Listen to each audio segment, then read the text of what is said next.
모든 사람이 죄를 범하였음에 하나님의 영광에 이르지 못하더니 그리스도 예수 안에 있는 속량으로 말미암아 하나님의 은혜로 값없이 의롭다 하심을 얻은 자 되었느니라. 아멘. 잠깐 기도할까요? 사랑하는 우리 아버지 하나님, 오늘 이 자리에 그리고 온라인으로 우리 한소망교회 사랑하는 여러 성도들이 함께 모여서 하나님께서 이 교회를 세우시고 이 교회의 머리가 되심을 감사하며 지난 36년 동안 함께 하셨던 그 주님의 은혜를, 그리고 또한 이 교회를 향한 주님의 그 부르심을 깊이 생각하고자 이런 성회를 만들었습니다. 이곳에 함께 하신 분들, 또 온라인으로 예배하는 분들, 오늘도 굉장히 피곤한 하루였을 것이고 지금도 몸은 많이 지쳐 있지만 진심으로 주의 은혜를 사모하는 간절한 마음으로 함께 모였습니다. 주의 성령께서 함께 하셔서 비록 제가 이 설교를 준비했지만 저의 말이 아니라 이 설교를 통하여 하나님의 말씀이 잘 드러날 수 있게 하시고 하나님의 그 위로하심이, 주의 성령께서 하나님의 위로하심을 우리에게 주시옵소서. 예수님의 이름으로 간절히 기도하옵나이다. 아멘. 만일 누가 여러분들에게 여러분은 누구이십니까? 라고 그렇게 묻는다면, 여러분은 누구입니까? 라고 그런 질문을 한다면 여러분은 지금 여러분의 정체성을 말할 만한 어떤 것들이 떠오르십니까? 사실 이 정체성에 관한 질문은 굉장히 중요한 질문입니다. 한 사람이 어떻게 살아야 하는가를 결정해 주는 질문이기도 하고, 그리고 그 사람이 지금 어떤 상태에 있는가를 보여주는 그러한 질문이기도 하기 때문에 그렇습니다. 미국에서 최근에 일어나는 그러한 그 모든 문제들은 사실은 이 정체성의 문제인 것 같아요. 성 정체성 아니면 인종적 정체성의 문제 때문에 차별이 있고 싸움이 있고 그리고 분쟁도 일어나고 있습니다. 특히 한 사람의 가치를 신분과 그리고 소유로 결정하는 것 같은 이런 자본주의 사회에서는 그 사람의 신분 그리고 그 사람의 소유에 의해서 그 사람이 누구인가를 말해주기 때문에 내가 누구인가 하는 질문은 신분과 혹은 소유와도 굉장히 밀접한 관계를 가지고 있습니다. 여기 계신 분들 중에 여러분은 누구이십니까? 라고 물으면 아마 어떤 분들은, 아마 대부분의 경우는 지금 현재 여러분의 삶 속에 가장 영향을 끼치고 있는 어떤 것들에 의해서 직업을 말씀하는 분도 계실 것이고, 여러분의 이 미국 생활에서의 어떤 신분을 가지고 말씀하고 계시는 분도 계실 것이고, 성을 이야기하거나 혹은 결혼 여부, 미혼, 아니면 기혼, 그런 것들이 여러분들에게 가장 중요한 정체성으로 떠오를지도 모르겠다고 생각을 합니다. 저는 어릴 적에요, 당신은 누구입니까? 라고 묻는다면 제 머릿속에 떠나지 않았던 가장 확실한 정체성은 저는 장애인입니다 하는 것이었습니다. 제가 태어나고 8개월 되었을 때 소아마비 장애를 가지게 되었으니까 저는 평생을 장애인으로 살았습니다.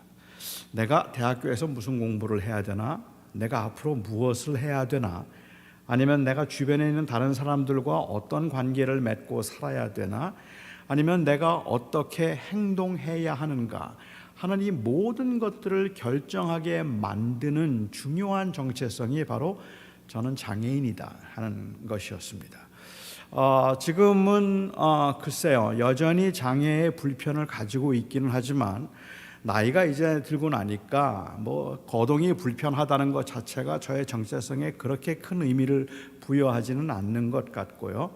목회를 하는 동안에는 저에게는 장애인이라는 정체성보다는 내가 목사다 하는 그 정체성이 훨씬 더 강력했던 것 같아요. 그래서 제가 어디를 가야 하는지, 어디를 가지 말아야 하는지, 무슨 말을 해야 되는지, 무슨 말을 하지 말아야 하는지, 이 모든 것들을 결정하게 만드는 어쩌면 중요한 것이 바로 목사라는 것이었습니다. 근데 제가 이제 목회를 은퇴를 하고 나니까 이제는 그냥 목사라는 그 정체성도 조금 애매해진 것 같아요. 그래서 제가 저를 사람들이 뭐라고 소개를 하면 좋겠느냐고 물을 때마다 그냥 백수 목사라 그래라 이제 그렇게 얘기를 하기는 하는데, 이제는 뭐 목사도 아닌 것 같고 그냥 지금까지도 그냥 저를 생각하면 요즘에 제가 그냥 사람들에게 내가 누구냐고 말하면 그냥 목사하기는 조금 아까웠던 탁월한 외모를 가진 뭐 그냥 전직 목사 뭐 그렇게 그 저를 정의하지 않을까 생각을 해 봅니다. 성경은 우리를 뭐라고 부를까요? 성경에서 말하고 있는 우리의 정체성은 뭘까요? 하나님의 형상대로 지음을 받은 아름다운 피조물, 시냇가에 심기운 나무. 하나님께서 우리를 부르실 때, 우리 성경에서 우리를 정의할 때, 성경에서 물론 창조되었던 당시에는 아름답게 말씀을 하시긴 하셨지만 그 이후에 거의 성경 거의 전체가 우리를 정의할 때 우리의 정체성은 죄인입니다. 성경에서는 모든 사람은 다 죄인이다라고 이야기를 해요. 사람이 죄를 짓기 때문에 죄인이 아니라 사람은 태어나면서부터 죄인이다라고 그렇게 정의를 하기 때문에 인간이 피할 수 없는 정체성은 바로 이 죄인이라는 정체성일 겁니다.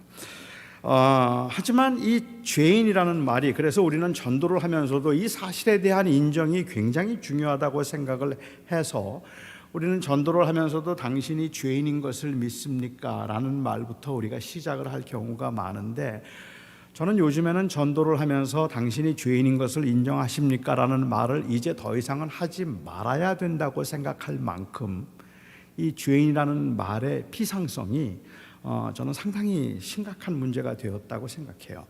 그러니까 성경이 의도하고 있는 죄인이라는 정의와 일반적으로 사람들이 생각하고 있는 죄인이라는 정의가 달라서 성경에서 죄인이라고 말을 할 때의 의미보다는 그냥 우리가 죄인이라는 말을 쓸 때는 나쁜 짓을 좀 했기 때문에, 잘못한 게 있기 때문에, 죄를 지었기 때문에 모든 사람은 다 죄를 조금씩은 지으니까 죄인이다라고 그렇게 생각을 하는 것 같아요. 제가 처음 고등학생 때 교회를 다니고 고등학교 2학년 때 목사가 되겠다고 헌신을 했습니다. 그리고 난 후에 저희 부모님은 그 당시 교회를 전혀 가보신 적이 없는 분이니까 저희 아버님을 전도해야 되겠다는 생각을 했어요. 그래서 제가 저희 아버님을 전도하기 위해서 저희 날을 잡아놓고 기도를 많이 했습니다. 그리고 마음의 준비를 하고 아버님에게 전도를 했는데, 그 당시에 제가 배운 게 별로 없을 때고 또 잘 모르니까 전도를 한다고 하면서 제가 했던 말은, 아버지 저하고 같이 교회 다니시면 좋겠어요. 그 정도 말이었어요. 아버지 저하고 같이 교회 가요 그랬습니다. 그리고 저희 아버님께서 아주 한마디로 끊으시면서 나는 그런 거 필요 없다 그러시더라고요. 나는 교회 같은 거 필요 없다 그러세요. 그래서 제가 아버님께, 아닙니다 아버님, 아버님도 우리 모두가 다 죄인이기 때문에 아버님도 예수님을 믿고 죄사함을 받고 천국에 갈 수 있으면 좋겠어요. 그래서 아버님도 죄사함 받고 예수님 믿고 죄사함 받고 천국 가게 되기를 바라고 꼭 그렇게 될 수 있도록 예수님을 믿으세요라고 했습니다. 그때 저희 아버님이 저에게 말씀하시더라고요. 내가 무슨 죄인이냐? 내가 무슨 죄인이냐? 내가 살인을 했냐? 내가 강도를 했냐? 내가 지금까지 살면서 지은 죄라고는 너희들 키우면서 고생한 것밖에 없다. 그런데 내가 무슨 죄인이냐 그러세요. 아버님이 죄인이 아니라고, 살인도 도적질도 한 적이 없으니까 죄인이 아니라고 말씀하실 때 저의 마음속에 저희 아버님이 죄인인 것을 증명해야 할 거룩한 사명이 느껴지더라고요. 그래서 제가 저희 아버님께 아버지 정말 죄인 아니세요? 아버지는 혹시 잊어버리셨는지 모르겠는데 제가 초등학교 5학년 때 아버지 술 취해서 들어와서 그때 막 횡패 부리면서 자고 있는 우리를 발길로 찼던 거 기억 안 나세요? 아버지는 엄마한테 막 욕하고 손찌검 하려고 그랬던 건 내가 분명히 봤는데 아버지 그러신 적 없으세요? 아버지는 거짓말을 한 적도 한 번도 없으시고 남의 물건에 욕심을 내본 적도 한 번도 정말 없으세요?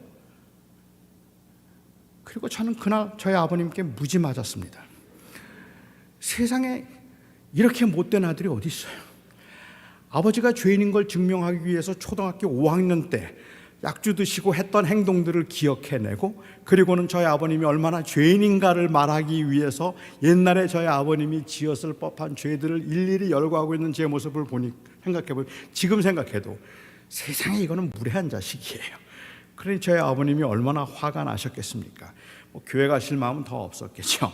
우리가 전도를 하면서 사람들이 다 죄인이라고 말을 하면서 사탕을 훔쳐먹거나 야동을 본 적이 있거나 아니면 남의 물건에 욕심을 낸 적이 있거나 그런 일들을 누구나 다 한 적이 있지 않습니까? 라고 말하면 다 기분 나빠요. 자기의 죄를 말하는 것은. 그런데 전도를 하면서 기분 나쁘면 전도가 안 되잖아요. 그러니까는 죄인인 것을 인정하도록 해야 되는데 기분 나쁘지 않게 해야 돼요. 그런데 전도를 하면서 죄인인 것을 인정하지만 기분 나쁘지 않게 하려면 어떻게 해야 되는가? 죄인이라는 사실을 조금 가볍게 다루도록 해야 된다는 말입니다. 사람이 살다 보면 선생님도 그렇고 저도 그렇고 살다 보면 거짓말 안 할 수 없잖아요. 살다 보면 욕심도 생기는 거고, 그냥 나는 나쁜 뜻은 아니었지만 살다 보면 그냥 남의 물건에 손을 대는 경우도 가끔은 있게 되잖아요. 선생님 마음속에도 나는 그러고 싶지 않은데도 그냥 너무 못되게 구는 사람들을 보면 미움이 생기죠. 사람이 다 그렇잖아요. 아니에요? 그러면 그분이 되게 동의해요. 예, 사람이 살다 보면 나쁜 짓도 하고 미움도 생기는 거겠죠. 그래요. 사람들은 다 그런 거예요. 그러니까 우리 다 죄인인 거예요. 인정하시죠? 그 정도 같으면 예, 인정하죠. 그런데 예수님께서 우리를 위해서 십자가에 돌아가시고 우리의 모든 죄를 사해 주셨어요. 죄에 대해서 별로 심각함을 느끼지 않고 있는 상황에서 우리의 모든 죄를 용서하셔서 십자가에 죽으셨어요. 그렇게까지 하실 필요가 있었을까? 그런 이 사소한 죄 때문에 십자가에 죽으신다는 게 이해가 되지 않지만, 하지만 우리의 모든 죄 깨끗하게 해주신다니까요. 얼마나 좋아요. 그냥 믿기만 하면 just say yes. 그러면 모든 죄가 다 사함을 받고 그리고 천국에 들어갈 수 있게 되는 거예요. 예수님 믿으세요? 글쎄, 그냥 믿는다 그러세요. 그러면 구원받는다니까? 예, 좋죠. 우리 죄가 다 용서받는다면 좋은 거 아니겠습니까? 오늘 죄인임을 인정하고 예수 그리스도를 영접하셨으니 이제 드디어 구원을 받으셨습니다. 저와 잠깐 기도하실까요? 그리고 구원받았다고 기도를 하니 이분은 도대체 뭐가 뭔지도 모르고, 도대체 내가 죄인이라는 게 뭔지 그 죄에 대한 심각성조차 느끼지 못하고 있는 상황에서 우리는 자꾸만 가볍게 사람들이 죄인인 것을 인정하도록 만들고 있다는 것이 문제가 된다는 말입니다. 저는 성경에서 우리가 모두가 다 죄인이라고 이야기를 할 때 그 말의 의미는 그렇게 가벼운 의미가 아닙니다. 단순히 캔디를 훔쳐 먹었는가 아니면 마음속에 누구를 미워한 적이 있는가 하는 것에 관한 이야기를 하고 있지 않아요. 그게 죄입니다. 하지만 그것들은 우리가 죄인이 되었기 때문에 나타나는 결과들일 뿐이에요. 그것을 행하기 이전부터 우리는 죄인이었다고 성경은 말하고 있기 때문에 그렇습니다. 여러분은 하나님이 공평하시다고 생각하십니까? 하나님이 공평하신가요? 제가 생각할 때 하나님은 별로 공평하시지 않은 것 같아요. 어떤 사람에게는 많이 주시고요, 어떤 사람에겐 적게 주세요.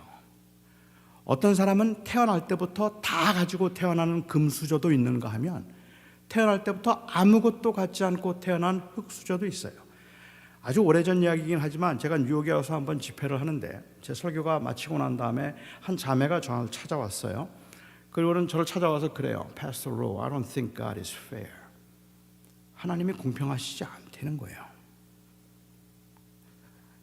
그 자매에게 제가 네가 무엇이 간데 감히 하나님의 공평함을 논하느뇨? 하나님께서 토기장이가 진흙으로 원하는 대로 그릇을 빚을 수 없더냐? 인간이 어찌 감히 하나님의 공평함에 관해서 논할 수 있더냐? 제가 이렇게 말을 못했어요. 신학적으로는 그게 맞다고 생각을 하고 그렇게 배웠는데 저는 그렇게 대답 못했어요. 왜냐하면 하나님이 공평하지 않다고 저에게 말하던 그 자매는 뇌병변 장애를 가지고 있던 장애인이었습니다. 그러니까 이 뇌병변 장애를 가지고 있는 이 자매가 저를 찾아와서 하나님이 공평하시지 않다고 그 몇 마디의 말을 하기 위해서 온 몸을 얼마나 비틀고 얼마나 숨을 몰아쉬면서 버겁게 그 말을 하는지 너무 힘들게 말하고 있는 그 자매 앞에서 저는 하나님의 공평함을 디펜드할 수가 없었습니다. 그래서 저는 그 자매에게 하나님은 공평하시지 않다고 했어요. 적어도 하나님은 분배에 있어서는 공평하지 않습니다. 미국에 와서 살고 있는 여러분들만 보아도 어떤 분들은 별로 어려움 없이 그냥 모든 게 순조롭고 평탄한 분들도 계실 겁니다. 그게 하나님의 은혜라고 말하기도 하고 하나님의 특별한 사랑이라고 말하기도 하고 그게 하나님의 축복이라고 말하기도 하지만 사실 그것을 하나님의 축복이니 하나님의 사랑이니라고 말하기에는 너무 많은 사람들이 너무 많은 고난을 겪고 있어요. 하나님을 안 믿어서 그런 것도 아니고 하나님 앞에 잘못해서 그런 것도 아닌데 살아가면서 왜 그렇게 산 넘어 산인지 시작부터 왜 그렇게 어렵고 힘든지 너무 버겁고 힘들게 살아가는 그분들 앞에서 하나님의 은혜를 이야기하고 하나님께서 나에게 복을 주셔서 내 사업이 이렇게 번창했다는 이야기를 하는데 그 이야기조차 사실은 미안할 만큼이나 최선을 다했는데도 안 돼요. 가끔 큰 교회를 하는 목사님들이 교회가 부흥하고 난 다음에 나는 이렇게 했더니 교회가 부흥했더라, 나는 이렇게 했더니 하나님께서 나에게 은혜와 특별한 사랑을 주셔서 난 아무것도 한 게 없는데도 불구하고 하나님의 사랑으로 우리 교회가 갑자기 부흥해서 3년 만에 몇백 명이 되었느니 5년 만에 몇백 명, 몇천 명이 되었느니 하나님의 은혜와 능력을 자랑할 때마다 사실은 그 앞에서 가슴을 무둥켜 안고 그런데 왜 하나님이 나는 이렇게 힘들게 만드시는가 가슴을 치며 20년, 30년 동안을 죽을 고생을 하면서 새벽마다 하나님 앞에 부르짖고 하나님 앞에 교회 성장을 위해서 20년, 30년을 그렇게 매달렸는데도 여전히 20명, 30명 되는 그 교인들을 놓고 말할 수 없는 패배감과 좌절을 느끼면서 힘들게 버겁게 목회해야 하는 목사들이 너무 많단 말이에요. 그 앞에서 무슨 하나님의 자랑 은혜를 자랑하겠어요. 하나님은 공평하지 않아요. 그게 다 내가 잘해서가 아니에요. 어떤 사람에게는 하나님께서 그냥 많이 주셨어요. 어떤 사람에게는 하나님이 적게 주셨어요. 어떤 사람은 잘 되게 하시고 어떤 사람은 안 되게 하세요. 그런데 여러분 하나님의 공평함이 어디에 나타나는지 아십니까? 세상의 기준은 적어도 이 실용주의적 사회에서 세상의 기준은 너 뭘 할 줄 아니 하는 말과 너 뭘 가졌니 하는 말에 의해서 그 사람의 가치를 결정해요. 다시 말하면 생산성에 의해서 한 사람의 가치가 결정된다는 말입니다. 너 뭐 할 줄 알아? 뭐 가졌어? 그런데 하나님께서 보실 때 하나님의 이 사람의 가치를 결정하시는 것은 사실은 그런 상황에서는 많이 가져야지 성공이라고 생각을 하는데 하나님이 어떤 사람에겐 적게 주신단 말입니다. 어떤 사람에겐 5을 주시고 어떤 사람에겐 2를 주시고 어떤 사람은 하나를 주셔요. 그런데 여러분 하나님의 공평함이 어디에 나타나는지 아십니까? 하나님의 공평함은 하나님은 정확하게 몇 개를 주셨는지를 알고 계시고 주신 것에서 그 배를 남기는 것 이상을 기대하지 않으신다는 데 있어요.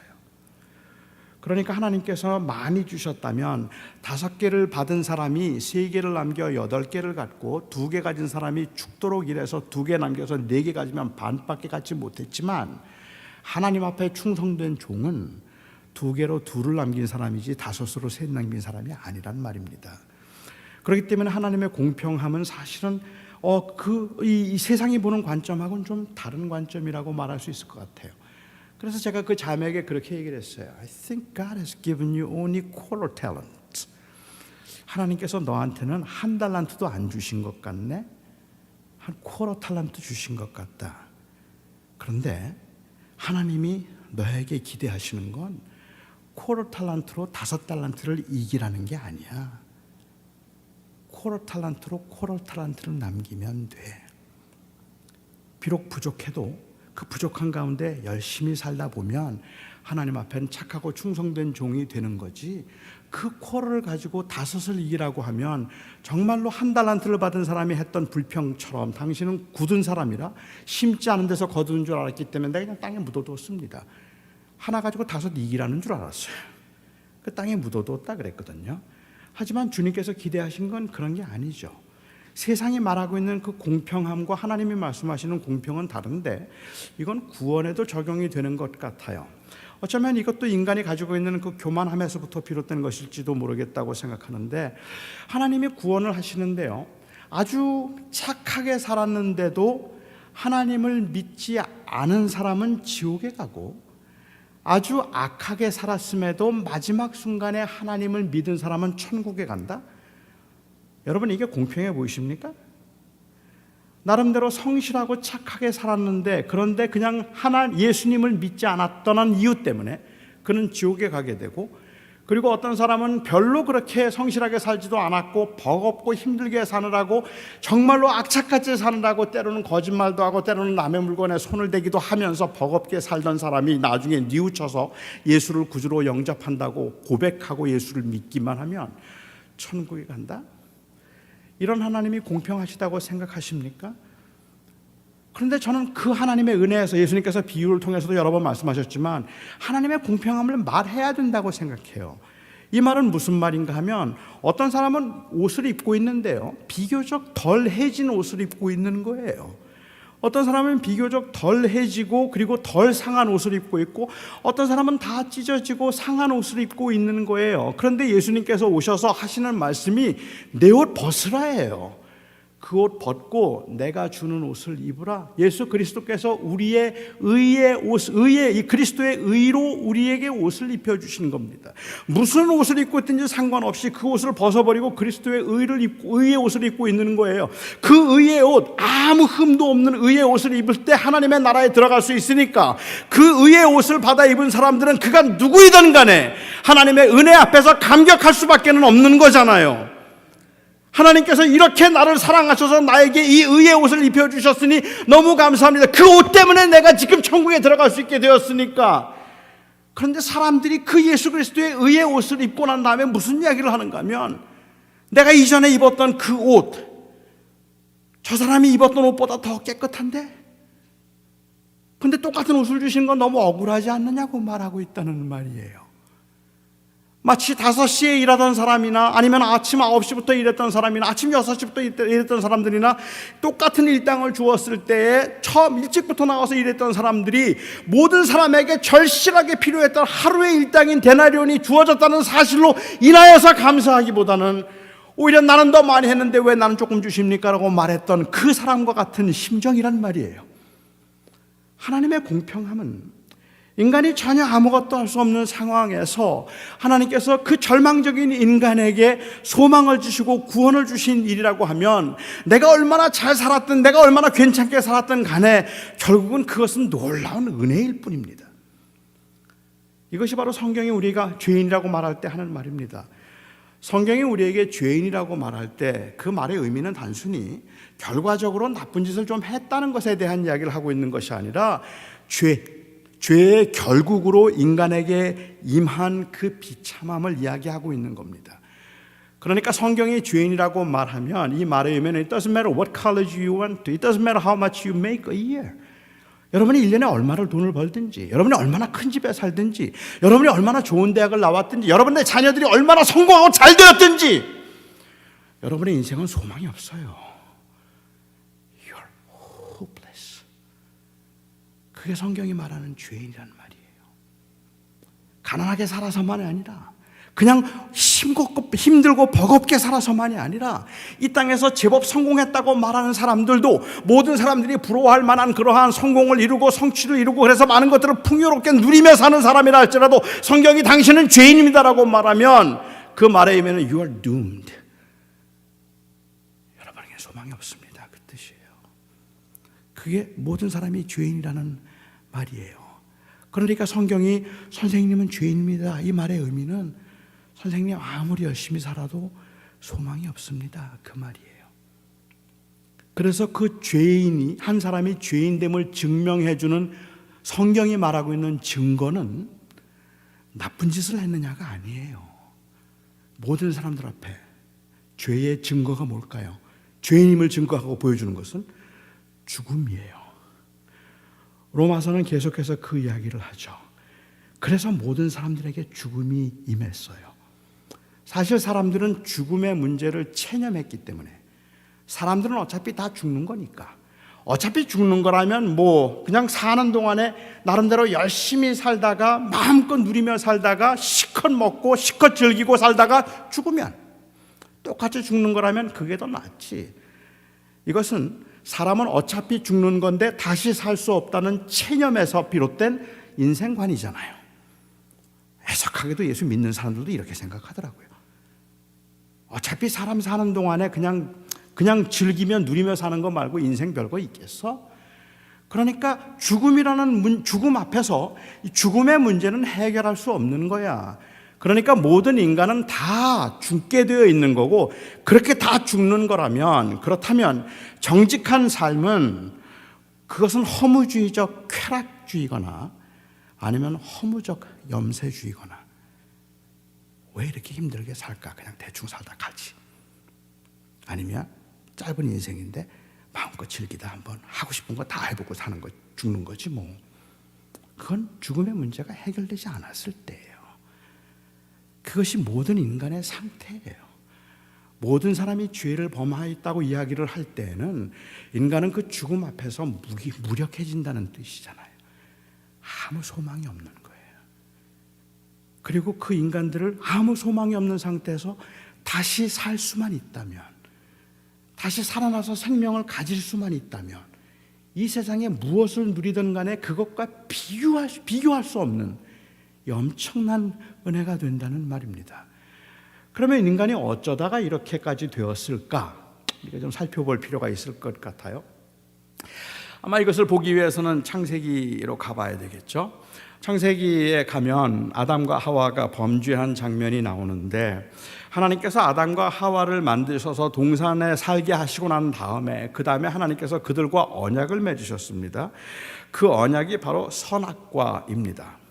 많은 사람들은 생각하기를 이 선악과가 인간을 타락하게 만들었던 일종의 저주라고 생각을 해요. 하지만 하나님께서 아담과 처음 언약을 맺으실 때, 우리가 그 언약을 보통 그 행위 언약이라고 말하는데, 그때만 하더라도 아담이 하나님의 말씀을 잘 지키면, 그러면 일정한 기간 동안 잘 지키면 그러면 영원히 행복하게 살 수 있는 것이고, 그 약속을 어기면 안 되는 건데, 그런데 하나님께서는 사실은 동산 중앙에다가 선악과를 만들어 두시고 언약을 맺으셨어요. 이 언약을 맺으셨다는 건 다른 말로 하면 뭔가 하면, 나는 네 하나님이 되고 너는 내 백성이 되리라. 내가 동산을 다니면서 선악과를 볼 때마다 나의 하나님이 나의 하나님이시고 그 하나님이 나를 지키신다. 그리고 내가 그 하나님의 백성이 되어서 이 동산에서 하나님의 은혜와 하나님의 도우심과 그리고 또한 하나님의 보호 가운데 나는 이곳에서 영원히 행복하게 살 거야 라고 생각하게 만들 수 있는 그러한 그 언약의 표시가 바로 선악과였단 말이에요. 그러니까 선악과를 볼 때마다 그들은 하나님을 경험하는 거예요. 하나님이 나의 하나님이 되신다고 하셨지, 하나님이 그렇게 약속을 하셨지, 그것을 믿고 살아가도록 되어 있는 거죠. 아무 문제 없었어요. 어느 날 뱀이 찾아왔어요. 그리고 뱀이 하와에게 묻습니다. 그런데 이 질문이 너무 간교해요. 아주 간교한 질문인데, 처음 했던 질문이 뭐냐면, 하나님이 정말로 이 동산에 있는 아무것도 먹지 말라고 하셨느냐? 하나님 한 번도 그러신 적 없잖아요. 그런데 처음 질문이 그 질문이었어요. 아무것도 먹지 말라고 하셨지? 이 말은 바꿔서 얘기하면 너 자유하지 않지? 그 말이에요. 그 언약 때문에 하나님을 하나님으로 섬겨야 하니까 너 자유하지 않지? 그 말이에요. 그리고 하와가 대답을 하죠. 아니, 하나님이 다 먹으라고 하셨어. 그런데 동산 중앙에 있는 선악과만 먹지 말라고 하셨지. 그리고 뱀이 드디어 발톱을 드러내죠. 그건 내가 저 선악과를 먹으면 선과 악을 아는 일에 내 눈이 밝아져서 내가 하나님처럼 될 것이기 때문에 그런 거야. 이 말을 바꿔서 얘기하면 저 선악과 먹으면 너 하나님 된다 그 말입니다. 제가 이해하기에는 아담도 하와도 뱀도 선악과를 먹어서 존재적으로 하나님이 된다고 생각한 사람은 아무도 없을 겁니다. 여기에 하나님이 된다는 말의 의미는 독립이에요. 하나님의 자녀로서 하나님 아래에서 하나님의 계명을 지키며 살아야 하면 인간은 행복하지 않아요. 왜냐하면 하나님의 종이니까. 인간이 진정으로 행복한 길은 하나님으로부터 독립하는 거예요. 내가 하나님이 되는 거야. 내가 내 인생의 주인이 되는 거야. You become the master of your own life. 내 인생의 주인이 되는 거야. 그러면 진짜 행복해진다. 선과 악을 아는 일에 내 눈이 밝아져서 내가 행복해질 수 있는데, 그런데 내가 선악과를 먹지 못한다는 그 계명과 그 언약 때문에 너는 사실은 자유하지 않은 거지. 결국 뱀이 아담과 하와에게 했던 유혹은 자유의 문제가 아니라 자율의 문제였습니다. 너 스스로 내 인생의 주인이 되라, 그것이었습니다. 그리고 하와, 아담은 선악과를 먹었습니다. 왜 선악과를 먹었죠? 하나님처럼 되려고. 그렇죠. 하나님처럼 되려고. 다시 말하면 하나님을 떠나서 자기가 자기 인생의 주인이 되려고. 하나님께 구속되어서 사는 것보다는 나 스스로 이제 주인이 되어서 내 인생을 내 마음대로 살고 싶다는 그 자율이 그들로 하여금 선악과를 먹게 만들었습니다. 이 선악과를 먹었다는 이야기는 결론적으로는 이제 하나님 필요 없습니다라는 선언이에요. 더 이상은 하나님은 내 하나님이 아닙니다. 내 인생의 주인은 납니다. 그게 바로 선악과를 먹은 행위이죠. 그러니까 아담과 하와가 지은 최초의 죄는 물론 불순종입니다. 하지만 그 불순종이라는 말은 주님께서 하지 말라고 하는 것을 했기 때문에 하나님께서 그렇게 화가 나셔서 그들을 지옥으로 보내신 게 아니에요. 그들이 범했던 최초의 죄는, 그 불순종의 죄의 근거는 무엇인가 하면 그것은 교만이에요. 자기가 자기 인생의 주인이 될 수 있다는, 주인이 되겠다는 그러한 마음에서부터 비롯된 것이죠. 그러니까 단순히 그냥 하나님이 하지 말라는데 그 말을 어겼기 때문에 하나님께서 이렇게 화를 내고 계시는 게 아니란 말입니다. 그렇게 생각하고 나면 하나님이 너무 무자비한 분이 되어버리잖아요. 어떻게 하나님이 그러실 수가 있어요? 선악과를 먹었다고 해서 어떻게 그 자손 대대로 하나님이 그렇게 영원히 지옥불에 떨어뜨리게 하실 수 있느냐는 말이에요. 그런 하나님의 그 무자비함 때문에 사람들은 그 복음을, 아니 그 우리의 상태에 대해서 성경이 말하고 있는 것을 받아들이려고 하지 않는다는 말이죠. 제가 예를 들어서 한번 설명을 드려볼까요? 저희 아들이 하나 있는데, 저희 아들이 가령 얼마나 저의 말을 잘 듣는지, 얼마나 순종적인지 그것을 제가 한번 테스트해 보고 싶었어요. 그래서 과자를 하나 구웠어요. 과자를 아주 먹음직스럽게 구워서 식탁 위에 제가 올려놨습니다. 그리고 제 아들을 불렀어요. 제 아들 이름이 승우인데, 승우야, 이 과자 먹지 마. 너 먹으면 죽는다. 이 과자 먹으면 안 돼. 저희 아들이 그래요. 아빠 안 먹을게, 걱정 마. 그리고 과자를 뒀어요. 제가 집에 없었는데 제 아들이 밖에 나가서 운동을 하다가 집에 들어왔는데 배가 너무 고픈 거예요. 근데 배가 고픈데 그 과자가 앞에 식탁 위에 있는데 과자가 너무 먹음직스러워요. 너무 맛있어 보여요. 그래서 그 과자를 먹었어요.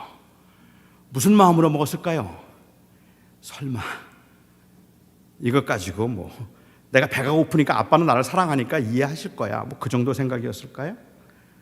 그냥 과자를 먹었어요. 제가 나갔다가 들어왔더니 과자가 없어졌어요. 너 과자 어떻게 네가 먹었니? 제 아들이 말합니다. 아빠 미안해. 배가 너무 고팠는데 근데 과자가 너무 맛있게 생겨서 그냥 나도 모르게 그냥 먹었어. 아빠 미안해. 너무 화가 나는 거야. 내가 뭐라 그랬어? 먹지 말라 그랬지. 아빠가 네 친구냐? 아빠가 우스워 보여? 아빠가 한번 먹지 말라면 먹지 않는 거지. 아빠가 먹지 말라는데 그걸 배가 고프다고 먹어? 세상에 이런 못된 녀석이 다 있나? 어떻게 아버지가 먹지 말라는데 그걸 먹어? 에이 못된 놈, 과자를 먹지 말라는데 과자를 먹었다고 그냥 집에서 쫓아내버렸어요. 당장 나가라. 그냥 집에서 쫓아내버린 게 아니라 호적에서 이름을 지워버렸어요. 내가 먹지 말라는데 과자를 먹어서. 여러분이 보시기에는 와, 역시 공의로우시고 정의로우신 아버님이십니다, 이렇게 생각되십니까? 아니면 뭐 저런 아버지가 다 있어, 이런 생각 드시지 않으세요? 하나님도 그렇지 않겠습니까? 아니, 선악과 먹지 말라는데 먹음직스럽기도 하고 그냥 맛있어 보이기도 해서 그냥 먹었는데, 한 입 먹었는데 하나님께서 화가 나셔서, 하나님이 내가 네 친구냐, 내가 먹지 말라면 먹지 말아야지, 먹지 말라는 걸 먹었으니까 내가 도저히 너는 못 견디겠다고 그냥 쫓아내버리셨다면, 그것을 우리가 불순종이라고 이야기를 한다면 왠지 하나님의 잔인함이 더 느껴지지 않습니까? 그런데 이 사건은 그런 사건이 아니잖아요. 사실 이 사건이 보여주고 있는 것은 아담과 하와가 지금 하나님 앞에서 독립을 선언하고 있는 거잖아요. 아니요, 나 이제 그 언약 필요 없습니다. 이제는 내가 내 하나님이 될 겁니다.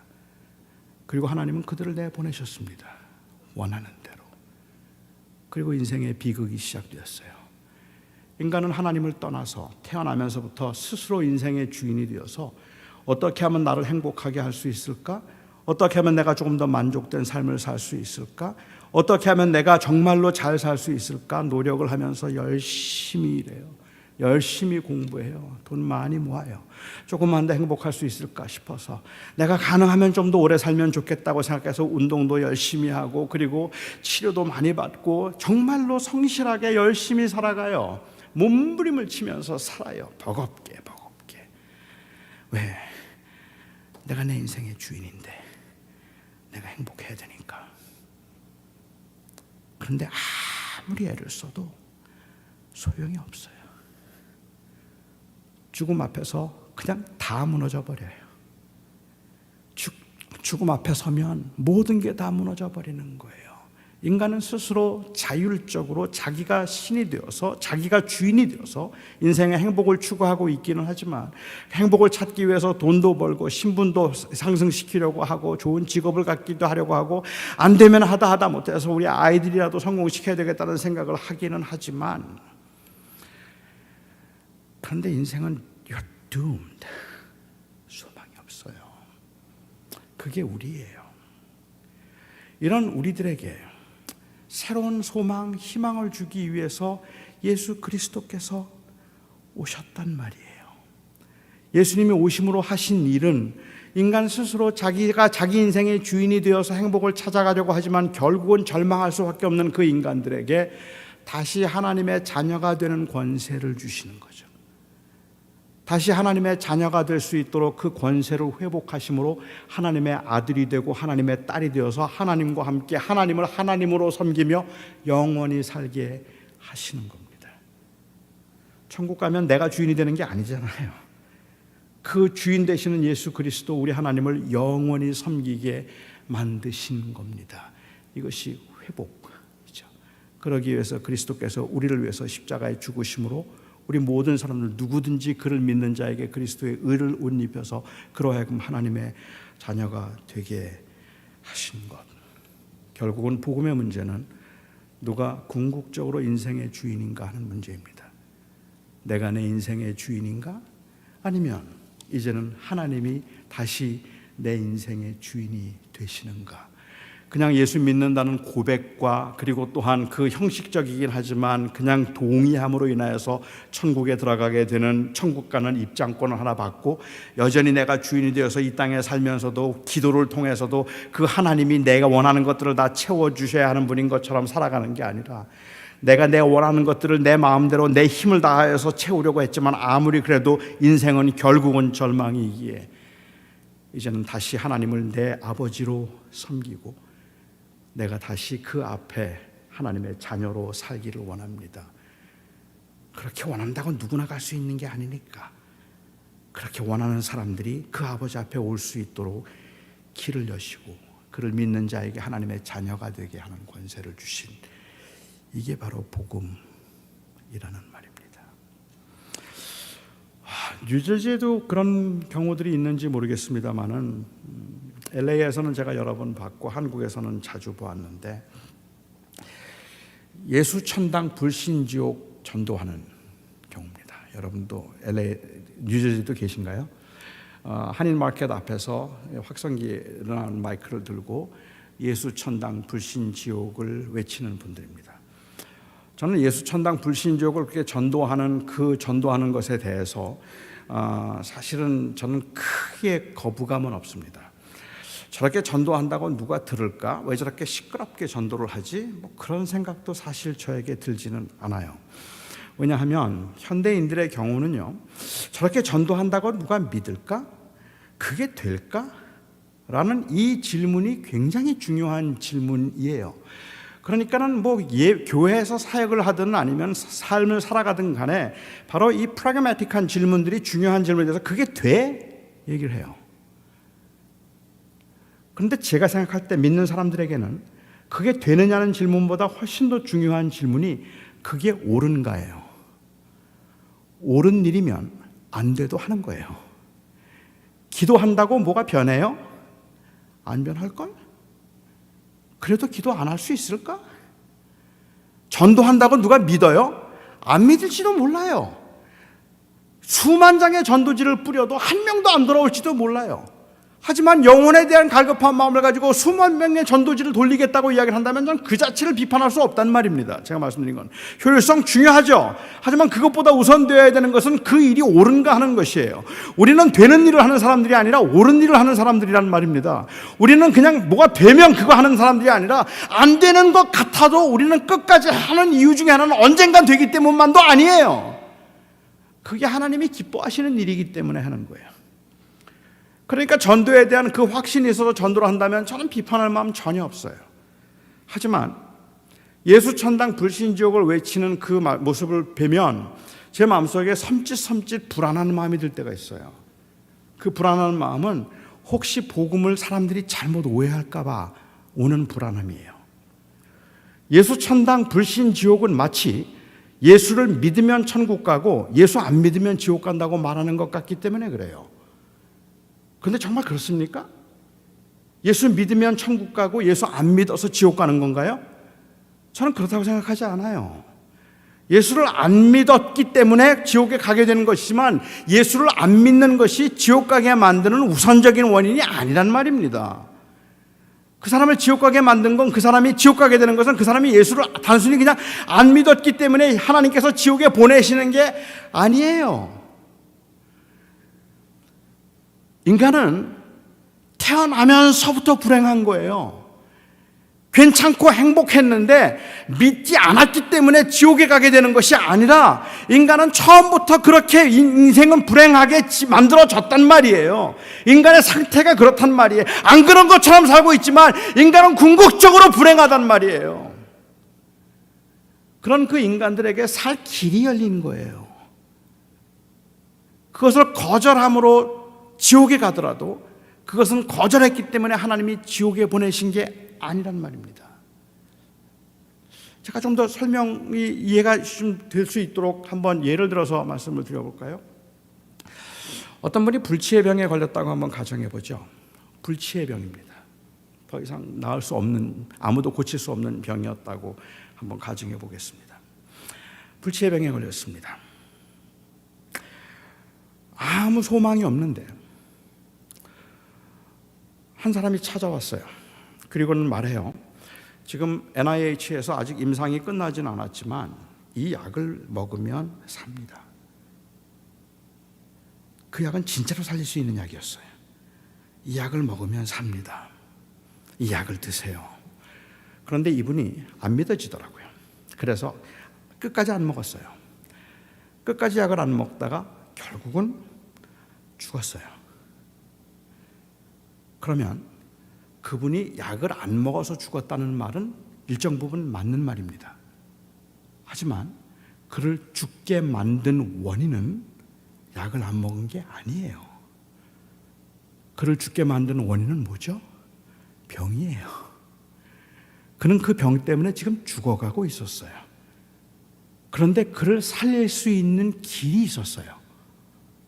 그 길을 거부했기 때문에 그는 죽었지만 그 약을 안 먹었기 때문에 하나님이 그를 지옥에 보내시거나 그를 죽인 게 아니라 그가 약을 안 먹음으로 그 병으로 인하여서 죽은 거예요.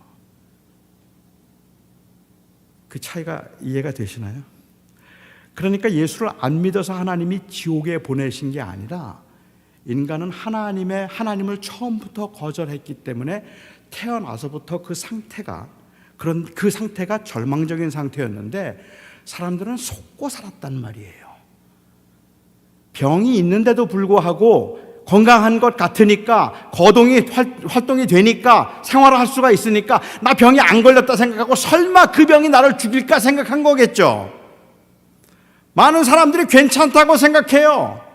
아니 어차피 사람은 다 죽는 거라는 절망이기도 하지만 내가 이만큼 이루었으면 내가 이만큼 했으면 나 괜찮은 사람이고 나 그래도 성공한 사람이고 다른 사람과 비교해 볼 때는 나는 그래도 꽤 나은 사람이라고 생각을 하고 있다는 말이에요. 자기가 지금 병에 걸려서 죽어가고 있다는 사실을 인정하지 않고 있는데 처음부터 그 상태는 절망의 상태인데 예수 천당 불신 지옥이라는 이 말이 자칫 멀쩡한 사람을 안 믿는다고 지옥에 보낸 것처럼 말하는 것 같아서 저는 섭섭하단 말입니다.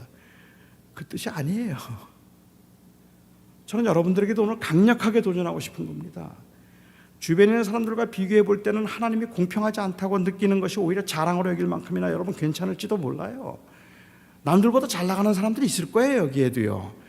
남들이 보기에는 다 부러워할 만한 인생을 사는 사람들도 있을 거예요. 그동안 이뤄놓은 거, 성취한 거, 그동안 내가 얼마나 열심히 살았는데 그 살아온 것들을, 그 업적들을 생각하고 나면은 누군가에게 한마디라도 말해주고 싶을 만큼이나 그렇게 자랑스럽거나 아니면 떳떳한 분들 계실 거예요. 저는 굉장히 존중합니다. 굉장히 존중합니다. 그렇지만 그게 여러분을 살리지 못해요. 그래도 죽어요. 그리고 이 죽음의 문제를 예수께서 해결하셨어요. 성경이 말하고 있는 것은 이 땅에서 우리가 누리고 있는 그 영광스러움도 그리고 이 땅에서 우리가 누리고 있는 그 고난과 환난도 우리가 장차 누릴 그 영광의 중함에 비교할 수 없다라고 했어요. 바울로 하여금 고난을 견디게 만들었던 그 힘은 이 고난 끝에는 언젠가 성공이 올 것이라는 것 때문에 그런 것이 아니라 바로 내가 지금 이 땅에 사는 동안에는 말할 수 없는 고난의 길을 걸어가고 있긴 하지만 그럼에도 불구하고 예수 그리스도께서 그 은혜 가운데 나에게 주신 그 영원한 하나님의 나라와 그 생명의 가치는 어떤 것과도 비교할 수 없다. 그래서 그것 때문에 그는 견디고 참고 감사하고 그리고 최선을 다해서 마지막 순간까지 복음의 증인으로 살 수 있었다는 말입니다. 저는 글쎄요, 내일 저녁에 조금 더 말씀을 드리겠지만 한국 교회 요즘 이것저것에서 또 우리 청년들을 만나고 교인들을 만나면서 제 마음속에 드는 안타까운 마음이 있다면 그것은 상당히 많은 분들이 본인이 이루어 놓은 그 성취감에 너무 많이 빠져 있거나 아니면 다른 사람과 비교해 볼 때 본인이 너무 아무것도 아니라고 생각되는 그 패배감에 너무 깊이 빠져 있는 것 같다는 생각이 들 때가 있어요. 복음은 이 모든 것들로부터 우리를 자유하게 해줍니다. 복음이 우리를 유일하게 겸손하게 해줄 수 있고 복음이 우리로 하여금 유일하게 어떤 상황에서도 우리로 하여금 다시 일어서게 만들고 깊이 감사할 수 있게 해줄 수 있는 능력이 있다고 생각합니다. 예수 그리스도를 믿는다고 고백함으로 천국 들어가는 입장권을 받은 것 정도를 복음이라고 생각한다면 글쎄요, 그건 그렇게 힘이 없을 겁니다. 그것보다는 그것도 한 장 그냥 미리 넣어놓으면 좋긴 하겠지만 그래도 세상에서 성공해야 돼요. 그래야 인정받을 거예요. 그런데 이 예수 그리스도의 복음이 우리로 하여금 하나님의 자녀로서 이 세상을 살아갈 때 바로 그 자녀로서 살아가는 새로운 삶의 의미를 부여하기 시작한다면 아무리 가난해도요 우리는 낙심할 수 없습니다. 아무리 가난하고 하는 일마다 안 되는 것 같아도 그래서 우리가 그 다른 사람과의 비교 때문에 우리가 넘어지거나 아니면 주저앉아 있을 수 없습니다. 우린 다시 일어나야 해요. 바로 그 복음 때문에. 또한 동시에 아무리 세상 사람들이 부러워할 만큼 잘 나가도 우린 절대로 그것 때문에 교만할 수 없습니다. 그것들이 우리에게는 그렇게 그 주는 의미는 단지 사명일 뿐이에요. 그게 내 존재의 가치를 결정해 주지 않아요. 돈을 많이 벌어서 존재의 가치가 달라지는 것도 아니고 돈이 없어서 존재의 가치가 달라지는 것도 아니에요. 죄인이었던 우리들을, 즉 절망 가운데 아무 소망이 없던 우리들을 예수 그리스도께서 십자가에 죽으심으로 하나님의 자녀가 되게 하셨다. 이것보다 더 확실한 정체성이 있습니까? 이것보다 더 분명하고 이것보다 더 힘이 되는 정체성이 여러분 있습니까? 여러분들이 비록 지금 서류 미비자라 할지라도, 여러분들이 비록 여러분들을 캐러고라이즈 할 때 그냥 가난한 중산층 정도라고 그렇게 보였고, 여러분들이 보시기에 여러분들이 그냥 이젠 더 이상은 아무 힘이 없는 그냥 나이만 먹은 노인, 그렇게 보아도 그 모든 것들을 다 뛰어넘는, 오늘도 기쁘게 감사하고 찬양하게 만들 수 있는 이 가장 확실한 이 아이덴티티, 한때 죄인이었던 나를 하나님께서 사랑하셔서 그 아들을 통하여 다시 하나님의 자녀가 되게 하셨다. 저는 여러분들이 이 사실을 깊이 묵상할 수 있기를 바랍니다. 그리고 그 사실이 우리들로 하여금 모든 상황에서 다시 일어서게 만들고, 여기에 있는 모든 사람들을 다 소중하게 여겨서 품게 만드는, 공동체를 만드는 그 동력이 될 수 있기를 바랍니다.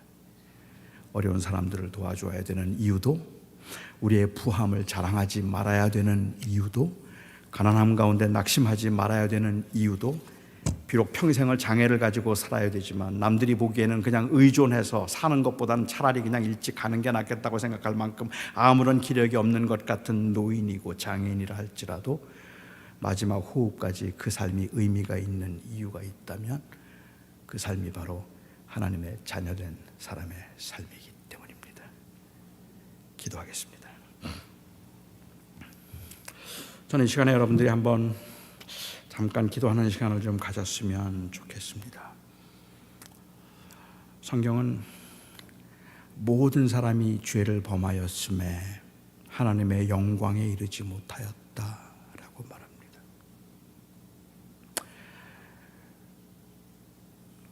지금 여러분들의 마음에 여러분들을 우울하게 만들거나 주눅들게 만들거나 아니면 혹 여러분들을 교만하게 만드는 것들이 어떤 것들이 있을까요?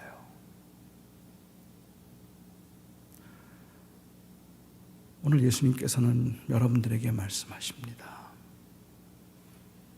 내가 너를 사랑하여 너를 위하여 죽었다. 그래서 너로 하여금 다시 하나님의 자녀가 되게 해 주었다. 저는 이 고백이, 그리고 주님의 이 선언이 그냥 아무 힘도 없는 철학적 사변적 선언이 아니라 오늘 우리의 마음을, 온 몸을 떨게 만들 수 있는 강력한 힘이 되는 선언이 되었으면 하는 간절한 마음이 있습니다. 우리는 모두 죄인입니다. 그리고 우리는 이제 모두가 하나님의 자녀입니다. 다시 한번 그 은혜를 기억하면서 한 목소리로 우리 같이 기도할 텐데요. 여러분들이 그냥 묵상을 하는 것도 좋지만 저는 때로는 우리가 그냥 이런 회중이 같이 모였을 때 묵상을 하는 것이 어느 때는 그냥 이렇게 흘러다니는 생각들 같아서 내게 아닌 경우들이 많을 것 같아요. 그렇다고 저는 여러분들이 막 큰 소리로 다른 사람에게 방해가 되도록 기도를 하는 것도 별로 바람직하지 않겠다는 생각이 들어서 그냥 여러분이 여러분의 입으로 내놓는 그 간절한 고백이 여러분의 귀에 들릴 수 있을 정도면 어떨까 싶습니다. 한번 하나님 앞에 같이 기도하며 나아가도록 하겠습니다. 사랑하는 나의 아버지 하나님, 사랑하는 성도들, 이곳에 함께한 성도들 중에는 많은 걱정과 고민을 가지고 온 성도들도 있을 것이고 두려움과 불안을 가지고 살아가는 성도들도 있을 것입니다. 하나님, 더구나 이 팬데믹 상황에서 하루하루가 불안한 저희들의 삶의 현장에서 너무 사업도 어렵고 사는 것 자체가 너무 혼란스러운 분들도 계실 겁니다. 아버지 하나님, 이 모든 상황에서 우리가 그리스도의 복음을 놓치지 않았으면 좋겠습니다. 주께서 내 가운데서 붙들어 주시옵시고 하나님이 하나님께서 우리에게 그 구원의 기쁨을 회복시켜 주시옵소서. 하나님의 은혜와 하나님의 사랑을 있기를 소망하오니 주여 도와주시고 주께서 붙들어 주시옵소서.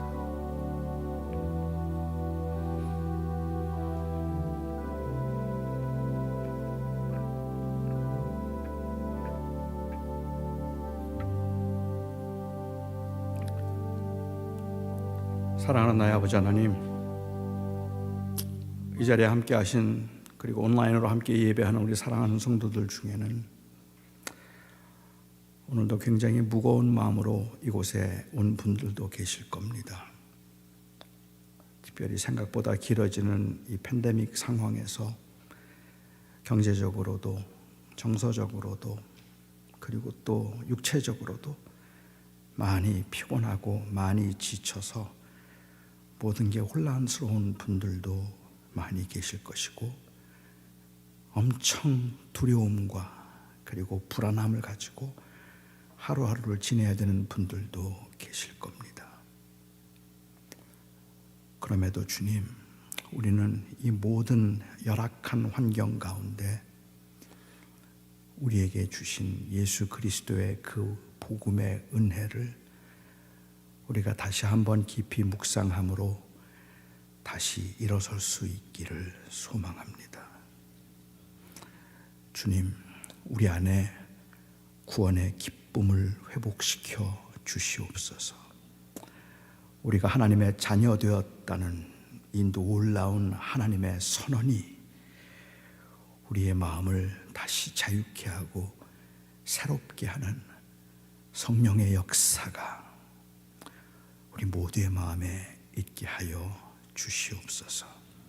예수님의 이름으로 간절히 기도하옵나이다.